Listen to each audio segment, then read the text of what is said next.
Assalamualaikum warahmatullahi wabarakatuh. Ketemu lagi kita hari ini di Mr. Taufan. Kita pada pagi ini akan membicarakan tentang sejarah koperasi dan pengertian koperasi. Kawan-kawan semuanya, saudara-saudari, Ananda, silakan jangan lupa untuk subscribe, like, dan komen pada channel kami ini. Kita langsung saja untuk bercerita atau untuk membahas sedikit tentang sejarah koperasi dan pengertian koperasi itu sendiri. Saudara-saudari semuanya, sejarah koperasi itu terjadi saat revolusi Inggris yang sering kita kenal dan familiar kita menyebutkan, yaitu ketika revolusi industri. Apa yang membuat koperasi itu muncul?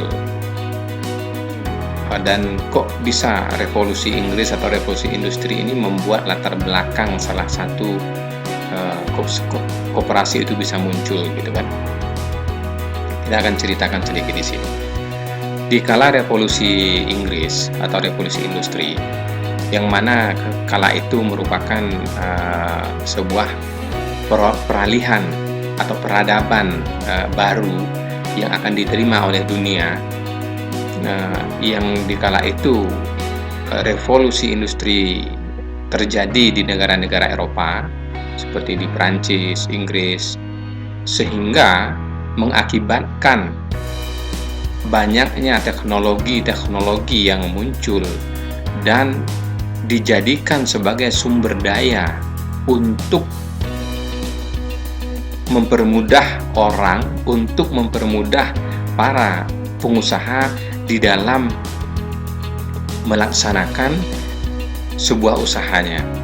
Sehingga dengan adanya munculnya teknologi baru, mesin baru, otomatis terjadi pengurangan tenaga kerja di situ.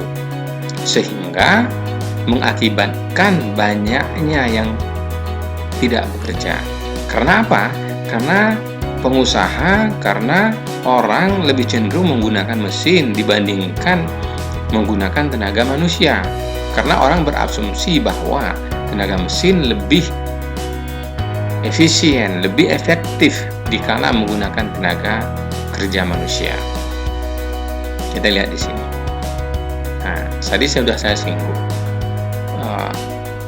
Revolusi industri, atau bisa dikatakan, atau juga dikatakan dengan revolusi Inggris, bahwa pada kala itu penemuan baru, muncul mesin baru itu sangat dominan di kala itu, dan orang berlomba-lomba dan orang ingin menggunakan tenaga mesin ini dibandingkan menggunakan tenaga manusia. Sekarang boleh Ananda, kawan-kawan, lihat bahwa ada bagan atau skema gambaran umum sejarah koperasi di dunia, ya. Koperasi di dunia itu muncul, sudah saya singgung di atas tadi, diakibatkan adanya revolusi Inggris atau revolusi industri. Bisa dilihat di sini, mulai berkembangnya teknologi dan penemuan mesin-mesin baru sebagai pengganti tenaga manusia. Jadi pengusaha berasumsi tadi mengatakan seperti ini, orang cenderung menggunakan tenaga mesin dibandingkan tenaga manusia. Kenapa? Karena mereka lebih mengutamakan keefektifan dan efisien. Misalnya, mereka berasumsi dengan menggunakan mesin, mereka bisa menciptakan produksi ribuan unit per hari. Tetapi dengan menggunakan tenaga manusia belum tentu itu bisa tercapai.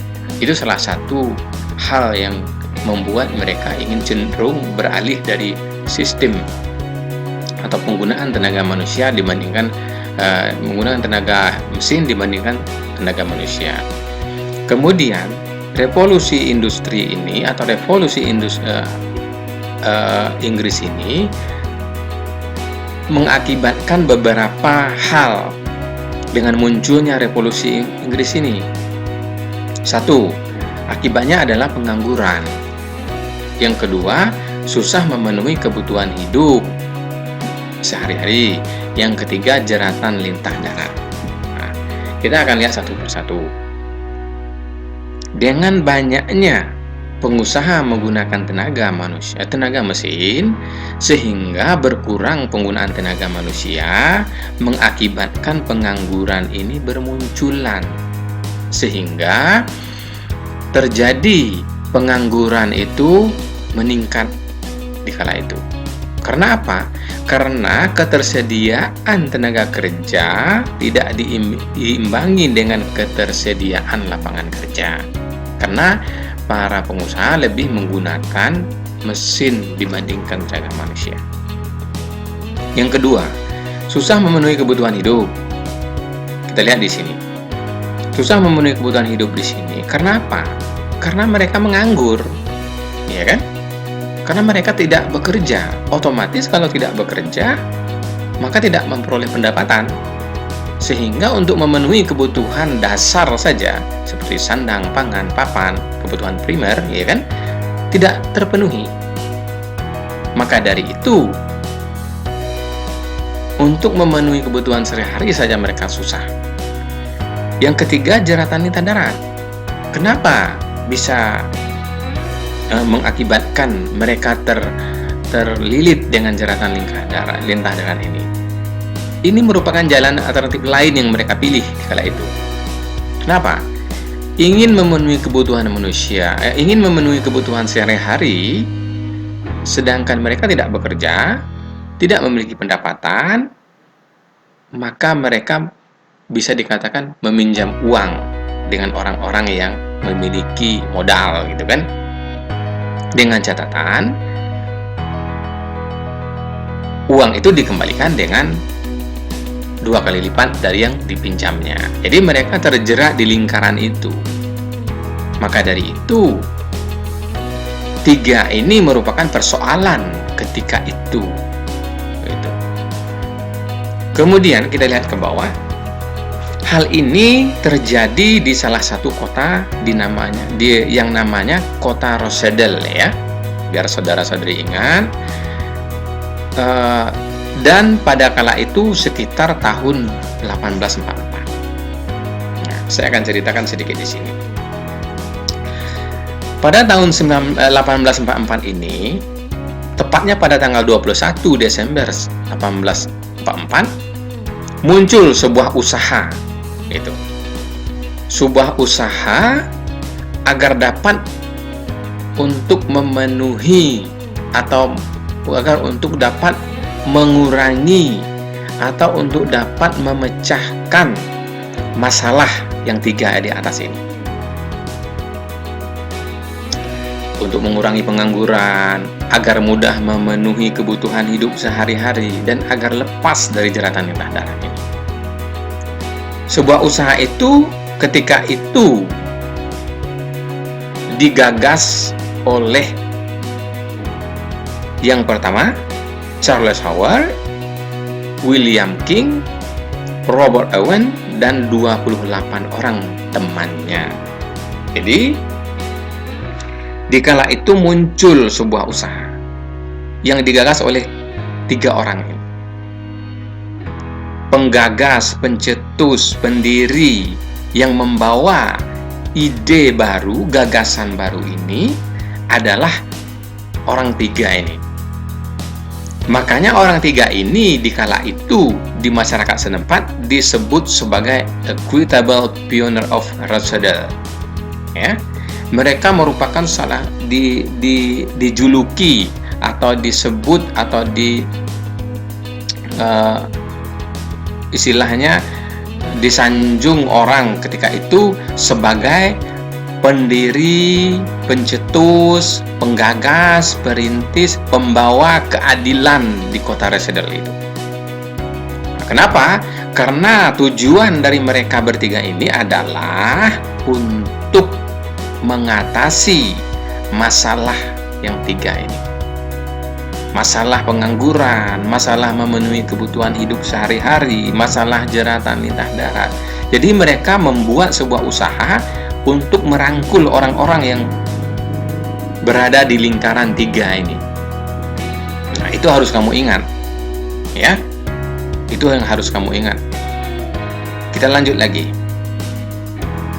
Sekarang kita beralih ke Indonesia. Kapan koperasi itu datang ke Indonesia? Kalau di dunia tadi kita sudah tahu bahwa koperasi itu muncul 21 Desember 1844 di kota Rochdale, ya kan, yang dipelopori oleh 3 orang tadi. Sekarang kita lihat di Indonesia. Kapan di Indonesia? Di Indonesia itu 1896. 1896 itu jauh dari kita kata merdeka, ya kan? Berarti kita baru sadar sekarang bahwa koperasi itu sudah muncul sebelum Indonesia ini merdeka. Sudah ada. Jadi zaman kolonial koperasi itu sudah ada, walaupun waktu itu dijalankan oleh orang Indonesia, ada orang kita gitu kan, tetapi masih di bawah di dalam naungan kolonial gitu. Siapa yang pertama kali? Yang pertama kali yaitu adalah Patih Purwokerto bernama Raden Arya Wiryatmaja.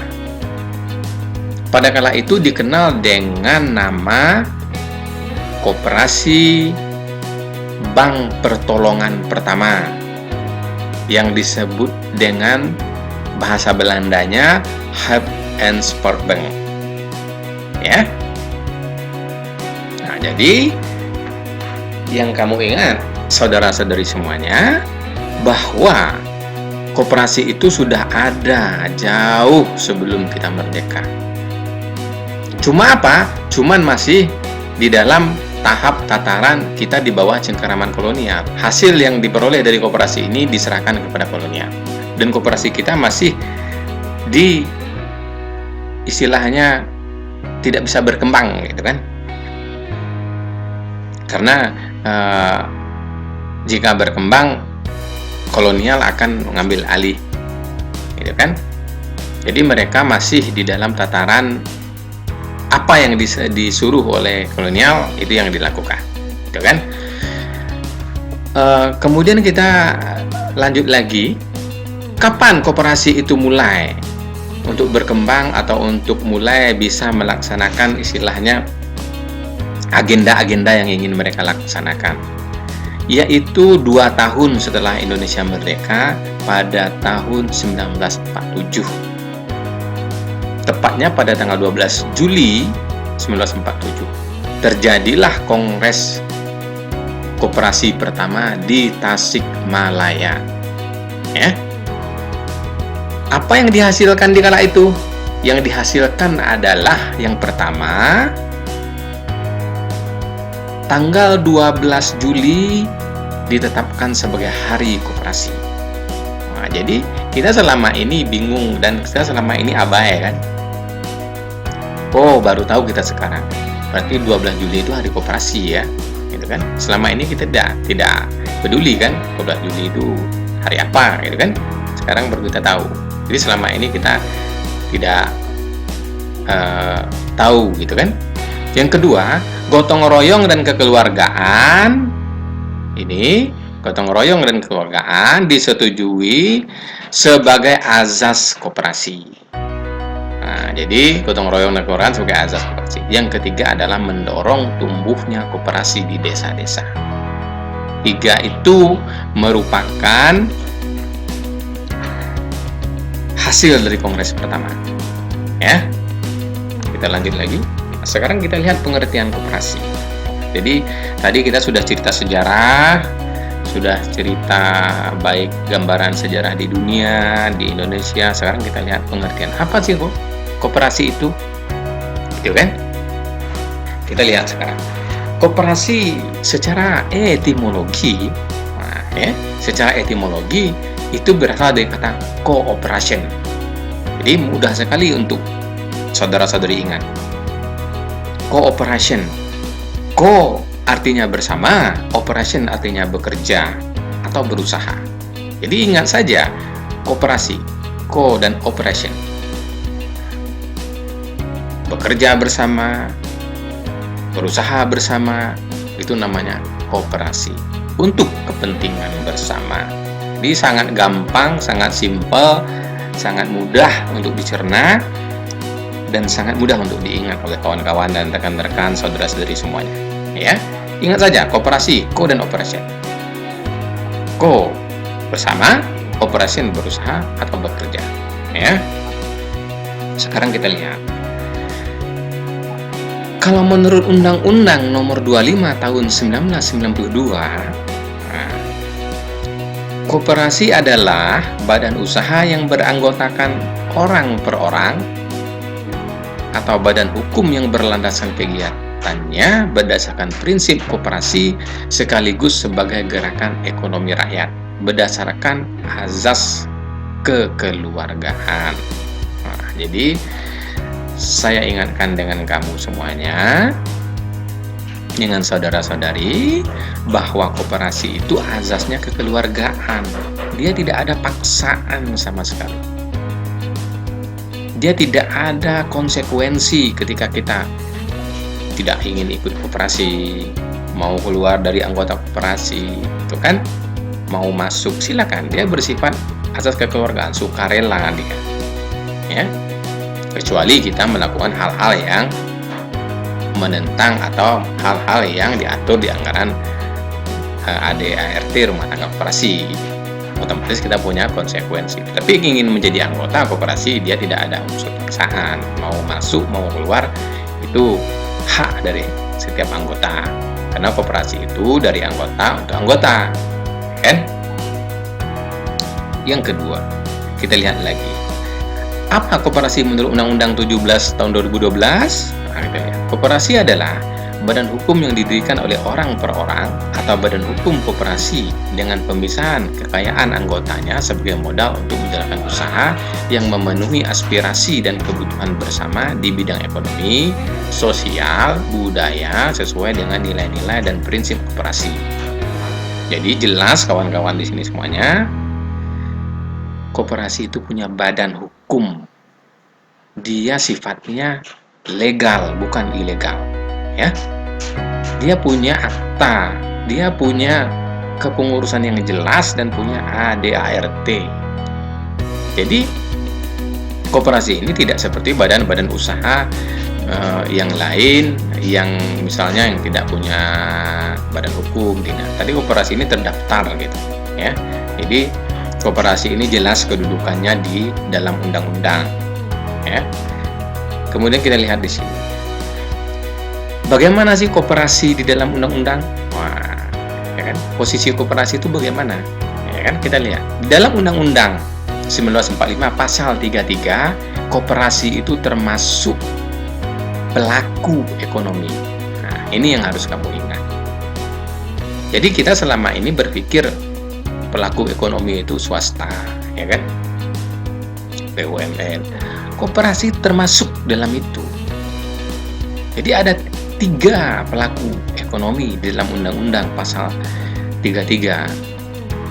BUMN, koperasi, swasta. Ya kan? Nah, 3 itu merupakan pelaku ekonomi. Azasnya apa? Azasnya adalah usaha bersama dan kekeluargaan.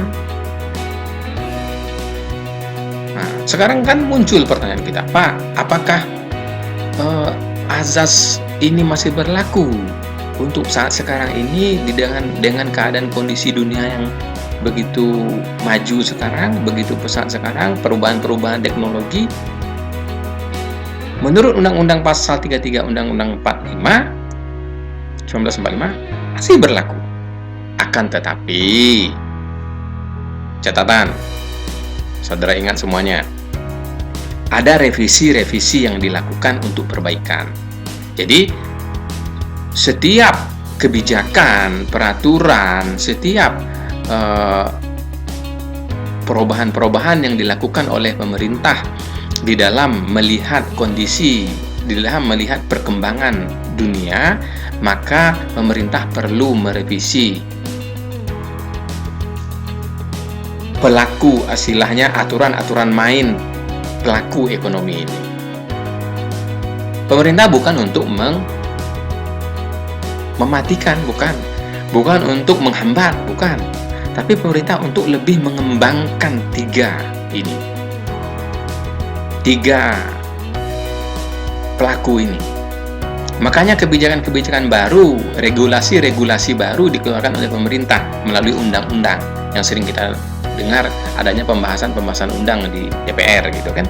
Nah, kemarin kita kan ingat kan kemarin Undang-Undang Cipta Kerja itu merupakan revisi-revisi yang dilakukan pemerintah untuk pengembangan dari tiga pelaku ekonomi ini, bukan untuk mematikan tiga pelaku ekonomi ini. Itu kenapa? Karena menyikapi kebutuhan keadaan dunia sekarang gitu. Nah, itu yang harus kamu ingat. Kalau tidak salah kemarin untuk istilahnya koperasi ini juga termasuk di dalam adanya revisi-revisi di dalam Undang-Undang Cipta Kerja kemarin. Boleh saudara lihat Undang-Undang Cipta Kerja yang dikeluarkan pemerintah kemarin, boleh. Itu merupakan revisi-revisi, merupakan hal-hal yang untuk mempermudah warga negara ini membuat usaha atau menjalankan usaha. Jadi mekanismenya dipermudah, birokrasinya dipermudah gitu. Kalau tidak salah saya ada sedikit membaca bahwa kalau menurut mekanisme lama, koperasi itu ketika ingin mendirikan koperasi maksimal anggotanya 20 orang gitu. Tetapi dengan adanya revisi Cipta Kerja kemarin atau Undang-Undang Cipta Kerja kemarin, koperasi itu atau misalnya untuk mendirikan koperasi itu kira-kira 9 orang sudah bisa gitu. Nah, jadi itu merupakan kemudahan-kemudahan yang diberikan oleh pemerintah. Supaya apa? Supaya menggalakkan warga negara ini untuk bisa berusaha. Jadi silakan saudara cari referensi, lihat, buka, baca, ya kan? Karena kita di sini kan sama-sama belajar. Kita lanjut lagi. Nah, sekarang terakhir kita masuk ke dalam tahap kesimpulan.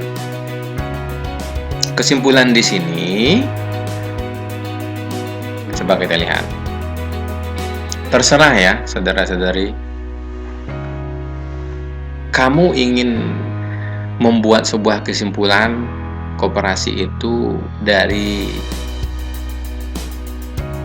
pemikiran, pemahaman kamu, terserah. Yang jelas dia jangan lari dari konsepnya, ya. Jangan lari dari konsep dasar koperasi. Nah, saya di sini membuat kesimpulan bahwa koperasi itu ada tiga, istilahnya tiga, nanti bisa digabungkan gitu, sehingga menjadi sebuah pengertian koperasi, gitu kan? Tiga kata kunci, ya, gitulah maksudnya. Koperasi yaitu kumpulan orang-orang, bisa dikatakan dengan persamaan kebutuhan ekonomi, bisa dikatakan dengan pelayanan anggota dan lingkungannya. Nah, jadi saya ingatkan dengan kalian semuanya, silakan kamu ingin menyimpulkan bahwa koperasi itu seperti apa, pengertiannya bagaimana, tetapi tolong jangan dihilangkan konsep dasarnya. Karena setiap kita punya pengembangan pemikiran yang berbeda-beda, punya referensi yang berbeda-beda. Itulah ilmu pengetahuan. Semakin banyak referensi, semakin kaya khasanah keilmuan kita. Jadi kita tidak bisa menyalahkan, oh ini salah, ini seperti ini mentok seperti ini, tidak. Itulah namanya ilmu sosial. Dia berbeda dengan ilmu eksakta, yang 1 tambah 1 memang 2, gitu kan. Nggak bisa kamu bikin jadi 2,5 atau 3, gitu kan. Tapi kalau ilmu sosial, dia bersifat banyak tambahan, misalnya kalau menurut si A seperti ini, menurut si B, tapi tujuannya sama, ya kan? Nah, jadi saya rasa saudara-saudari bisa memaklumi, bisa memahami semuanya. Kemudian mungkin ini adalah bahasan terakhir kita hari ini, ya. Semoga kita nanti bisa ketemu lagi di bahasan materi yang berbeda di pertemuan berikutnya. Terima kasih semuanya. Mohon maaf jika ada kesalahan, salah sampai, salah kutip, salah sebut, atau salah dari apa yang saya ceritakan tadi. Semua kita punya keterbatasan, ya kan? Semua kita masih belajar di sini. Kita sama-sama mencari solusi, sama-sama mencari kebenaran, dan sama-sama mencari yang terbaru untuk yang namanya ilmu pengetahuan ini. Jangan lupa subscribe dan komen, like, ya. Kemudian saya harap apa yang saya sampaikan tadi, ambil sisi positif, buang yang negatifnya. Jangan bawa yang negatif, ambil yang positif saja. Yang negatif tinggalkan saja. Terima kasih. Assalamualaikum warahmatullahi wabarakatuh.